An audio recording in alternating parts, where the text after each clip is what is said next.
Good evening. Welcome to California Today. I'm Liang Zhang. Here is a preview of some of today's stories. Silicon Valley Bank customers rushed to transfer their assets on Monday morning, following the bank's collapse. The FDIC set up a new bridge bank to manage and control current operations. Another round of storms is on the way, and the new evacuations are now in place. We'll have more on the situation. The court case for the fatal shooting on set during the filming of the movie Rust continues to play out, but the lawyers and court debated over whether the gun used during the shooting has been destroyed. U.S. Treasury Secretary Janet Yellen said yesterday that the federal government will not bail out the failed bank. However, clients will be protected and will be able to access their money. Steps have been announced to help prevent additional bank runs. NTD's Jeremy Sandberg has more on the intervention. The Treasury Department, Federal Reserve, and the Federal Deposit Insurance Corporation, or FDIC, say all Silicon Valley Bank clients will be able to access their money on Monday. The agencies put out a joint statement Sunday. The measure means to build up confidence amid concerns that the factors that caused the collapse could spread. Under the plan, depositors will be protected. That includes those with holdings over the $250,000 threshold covered by the FDIC limit. The Federal Reserve announced an expansive emergency lending program on Sunday. It's intended to prevent a wave of bank runs that would threaten the stability of the banking system and the economy. Banks that need money to pay depositors will be allowed to borrow from the Fed, as opposed to having to sell treasuries and other securities to raise that money. That's what happened in the case of Silicon Valley Bank. It had to sell bonds at a loss to cover a wave of withdrawals after customers grew concerned about the bank's health. The bank announced plans last week to raise close to $2 billion in order to strengthen its capital position. Shares plunged 60%. It was forced to sell $21 billion in highly liquid assets to cover the exodus of deposits and took close to a $2 billion loss. It slid into insolvency and had its assets seized by regulators on Friday. Under the Fed's new program, banks can post securities as collateral to borrow from the emergency facility. The U.S. Treasury has also set aside $25 billion to offset any losses incurred under the Fed's emergency lending program. Jeremy Sandberg, NTD News. The FDIC is now assuming control of the Silicon Valley Bank to protect its customers from losing their money. Earlier today, I spoke to some Silicon Valley Bank customers to hear their thoughts on the current situation. Well, if this looks like a bank run, it is because it is one. The line behind me hasn't moved at all for the last an hour and a half. Some of the people have been here since 7 a.m. They told us the reason they're here is because the website is not responsive. They couldn't get beyond the homepage because there are thousands of wires currently queued. Depositors rushed to the bank after the Federal Deposit Insurance Corporation, or FDIC, said all assets, both insured and uninsured, are available for transfer starting on Monday. We were anxious to see what's going to happen, but, so fortunately, we heard from FDIC, right? So they announced the coverage. According to the FDIC, each account ownership category could potentially be insured for more than the $250,000 limit.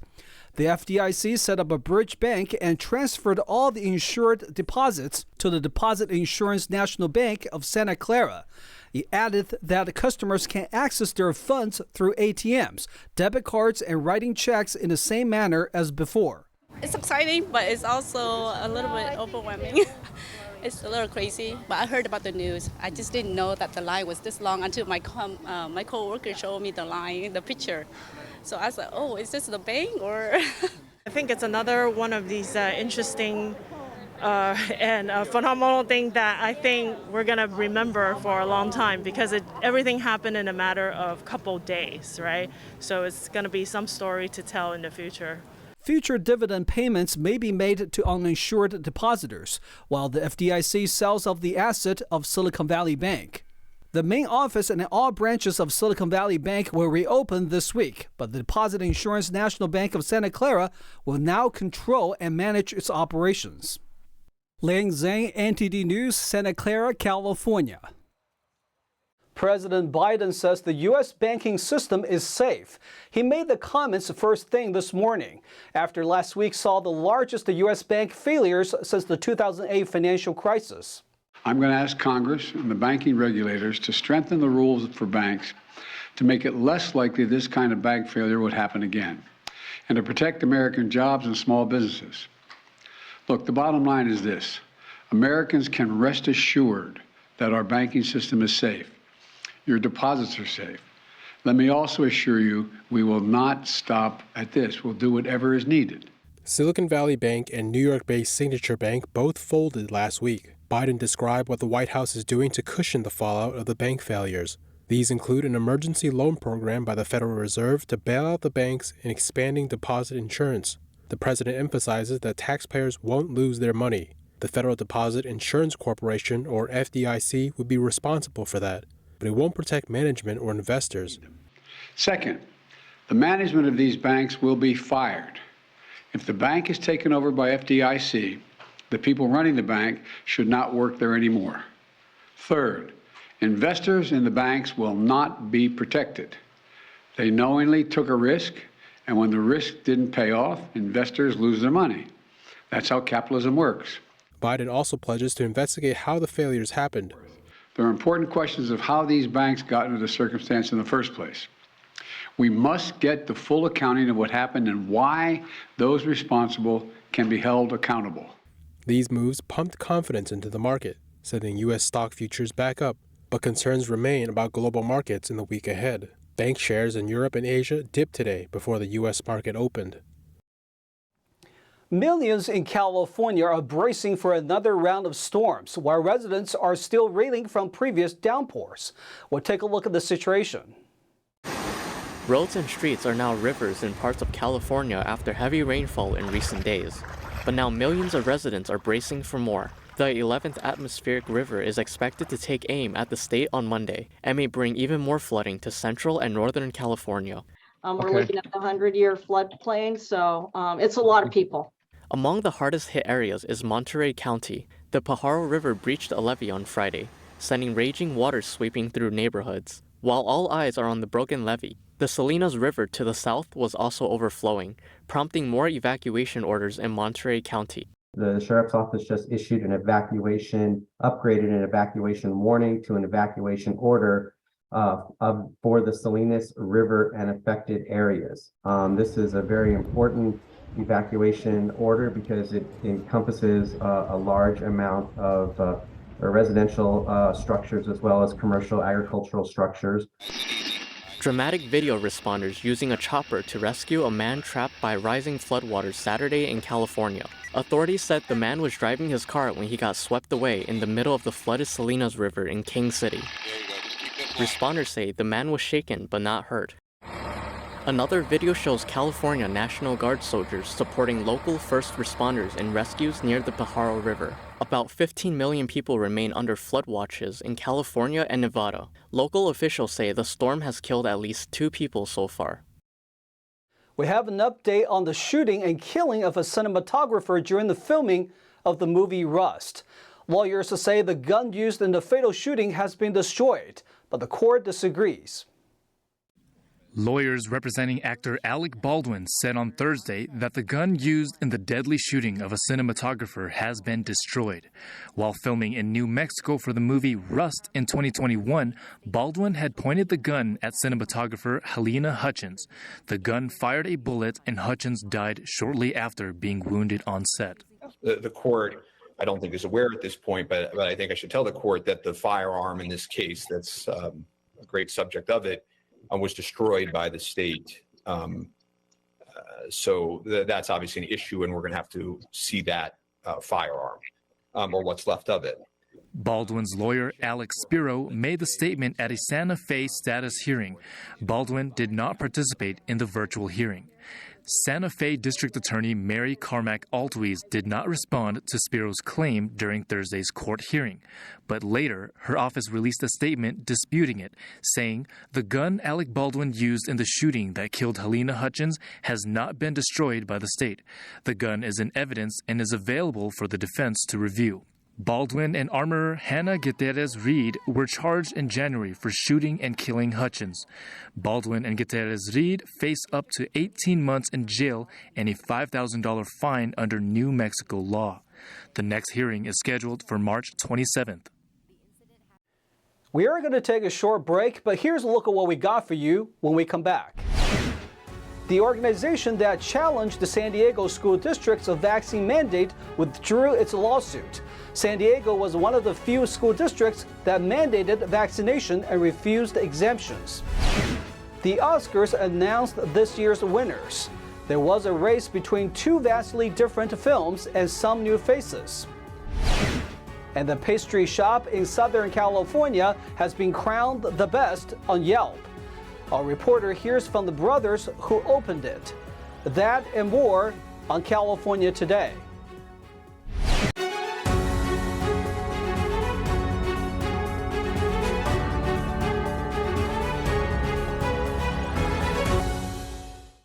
Welcome back to California Today. I'm your host, Lang Zhang. A federal lawsuit challenging San Diego's vaccination mandate for students has been formally dismissed after the Supreme Court struck down the mandate last month. The school district was one of the few in the United States that mandated vaccines while not offering any religious exemptions. A federal lawsuit that challenged San Diego Unified School District's, or SDUSD, vaccine mandate has been rescinded after the Supreme Court ruling last month. In September 2021, the SDUSD was one of the few school districts to mandate the COVID-19 vaccine for in-person instruction. It required all students over the age of 16 to be vaccinated in order to attend classes and participate in extracurricular activities. The district specifically stated that it would not grant exemptions to students with religious or personal belief-based objections. SDUSD repeatedly delayed enforcement of the mandate due to public resistance and backlash. And on February 22nd, the Supreme Court of California upheld a state appeals court ruling that said school districts are unable to impose their own vaccination rules. The legal action was brought on by a group called Let Them Choose, a project of Let Them Breathe, which is a nonprofit organization founded by Sharon McKeeman. McKeeman told the San Diego Union Tribune, quote, "We are able to keep San Diego Unified students in school, and now we've set precedent statewide, just making it clear that other school districts cannot exclude students that don't have the COVID-19 vaccine or put forward their own mandates." School districts in Los Angeles and Oakland have also tried to enforce a COVID-19 vaccine mandate for students. But in February, state officials said they're abandoning plans to impose a statewide mandate. The San Diego Police Department seeks to install 500 smart streetlights equipped with the video cameras and license plate readers to help crime investigation. According to the police, the equipment does not have facial recognition technology and no personal identifiable information is collected.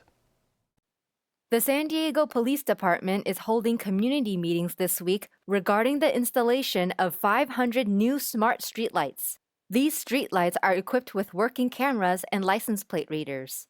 The city purchased smart streetlights in 2016. The goal is to reduce energy costs and improve traffic flow and lighting conditions with LED technology. But then the police department found them also useful in crime investigations. According to San Diego Police Captain Jeff Jordan, video from the smart streetlights had been used over 400 times in investigations, helped increase conviction rates, and reduce gun violence investigation costs. Since the original cameras installed by the city are no longer usable, the police department is proposing to buy new ones. In response to concerns about violations of Fourth Amendment rights to be free of unreasonable search and seizure, Jordan explained that the cameras have a digital mask. This prevents recording images of private property. He added that the cameras are not equipped with facial recognition technology. He said, quote, "No personally identifiable information is collected."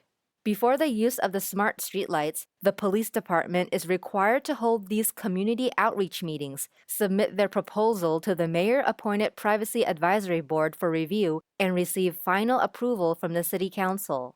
Residents can submit public comments on the issue by March 14th on the city's website. This year's Academy Awards turned into a race between two films that could hardly be more different: a brutal World War I drama and a tour through the multiverse. Let's take a look at the big winners on Hollywood's biggest night. Everything, everywhere, all at once. The award season coronation is complete. Everything, Everywhere, All at Once topped the 95th Academy Awards with 7 Oscars, all in major categories, including Best Picture. Edward Berger, All Quiet on the Western Front. Earlier, it appeared an upset might be in the making. Midway through the evening, the German film All Quiet on the Western Front led the way with 4 awards, including cinematography and international feature film. Brendan Fraser. The Whale. The Whale star Brendan Fraser completed his own glorious Oscar season and paid tribute to the other lead actor nominees.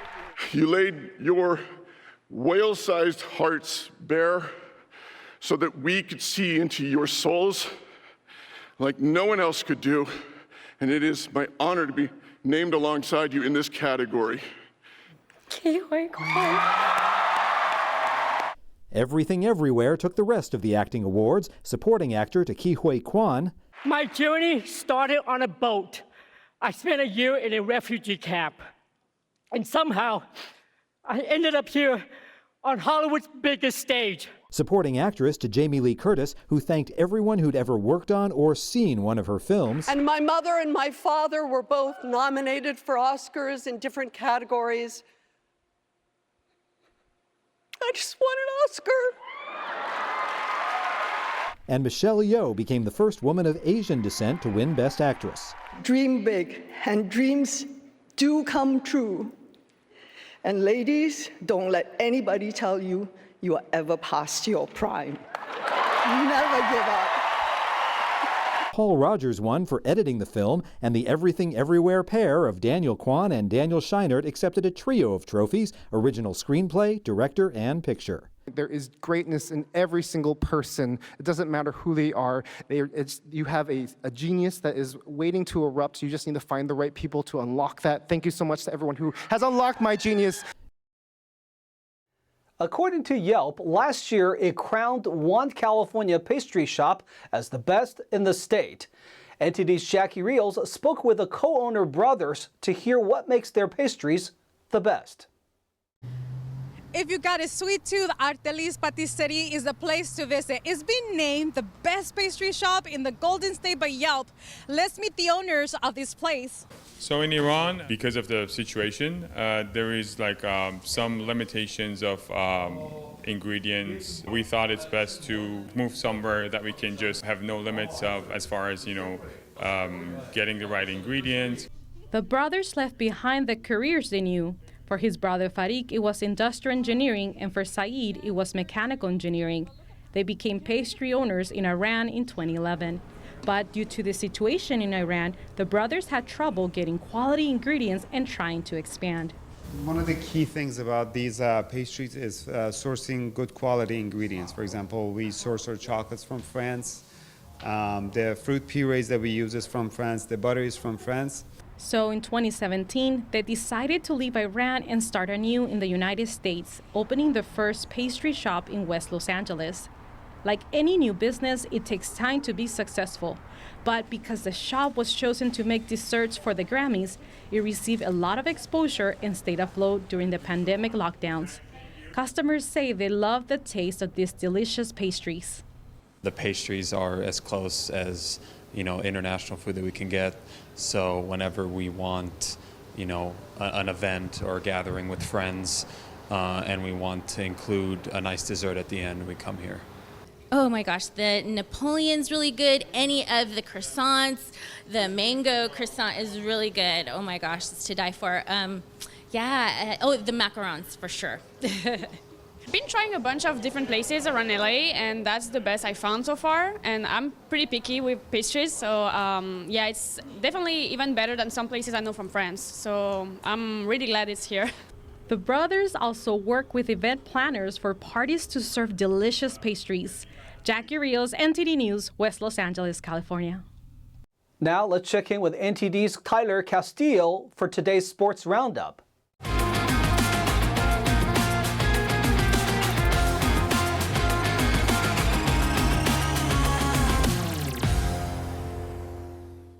Welcome, I'm Tyler Castillo and I'm taking you through the California Today Sports Roundup. R.J. Barrett scored 13 of his 30 points in the fourth quarter, and the New York Knicks stopped a 3-game losing streak by holding on for a victory over the host Los Angeles Lakers on Sunday night. Julius Randle led the Knicks with 33 points after shooting 5 of 24 in his previous game. He was 6 of 12 in the fourth quarter, and his layup snapped a 93-93 tie.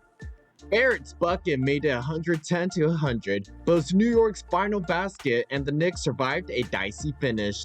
A layup by Dennis Schroeder made it 110-108, and Josh Hart hit 2 free throws with 5 seconds remaining to make it 112-108.